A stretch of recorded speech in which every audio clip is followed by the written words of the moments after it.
most well-respected and one of the earliest presses to identify and acknowledge that there is a broad Latino reading public in the United States.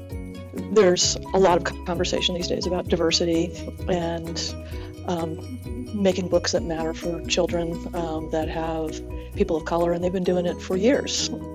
The radical thing they did years ago was they published a children's book by Subcomandante Marcos, which got them in trouble and I think lost them an NEA grant and gained them kind of a cred that few publishers. So they're interesting, and they do stuff that says this family politics are here. My name is Lee Bird, and I am the owner with my husband of Cinco Puntos Press here in El Paso. My name is Bobby Bird, and I'm the co-founder and co-publisher with my wife Lee. My name is John William Bird. I'm managing editor.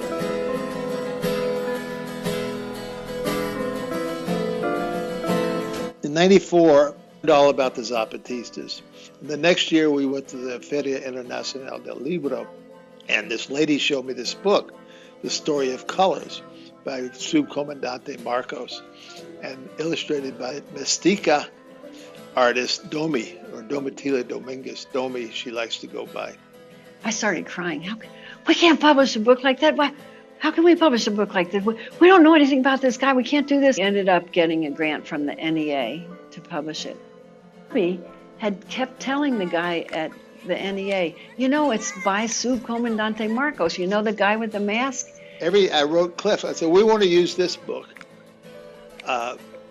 Is it okay? Because this is by Subcomandante Marcos. And Cliff said, oh yeah, this is the NEA. That's what we do. This is great. This is great. Well, then this lady from the New York Times called and talked to Cliff Becker, and Cliff Becker was with the NEA. And she said, do you realize this book is by Subcomandante Marcos? And he just went, oh no.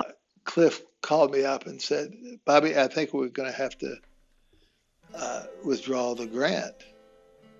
And they pulled the grant. They rescinded the grant. I do remember at the time that we were told the grant was going to be rescinded,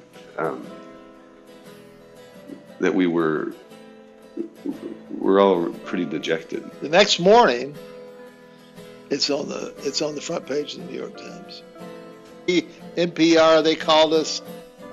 Everybody called us except the El Paso Times.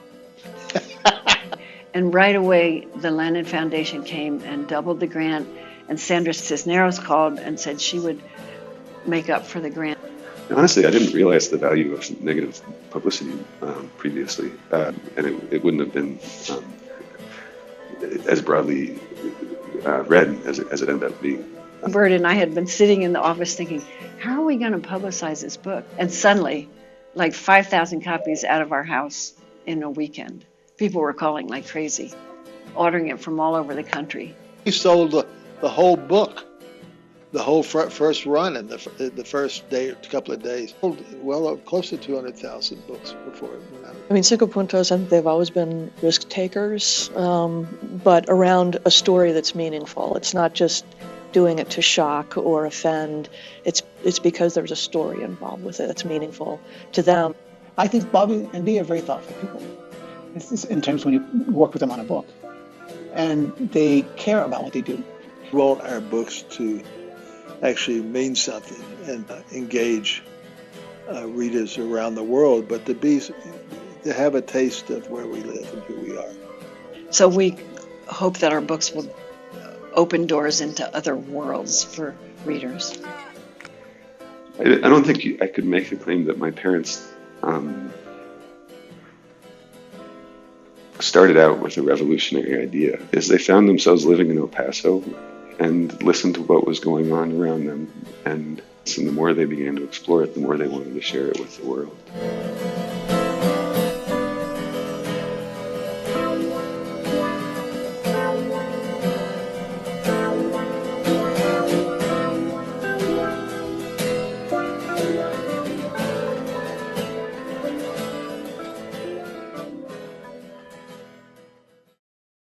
Only in El Paso is produced by KCOS, El Paso PBS, in collaboration with local filmmakers. Only in El Paso is made possible with support from El Paso Museums and Cultural Affairs Department, working to develop a world-class arts community in El Paso. El Paso Electric, proud to be your local utility. Visit El Paso, raising the profile of El Paso to attract visitors near and far. And PBS Digital Studios, original content that explores science, arts, culture, and beyond.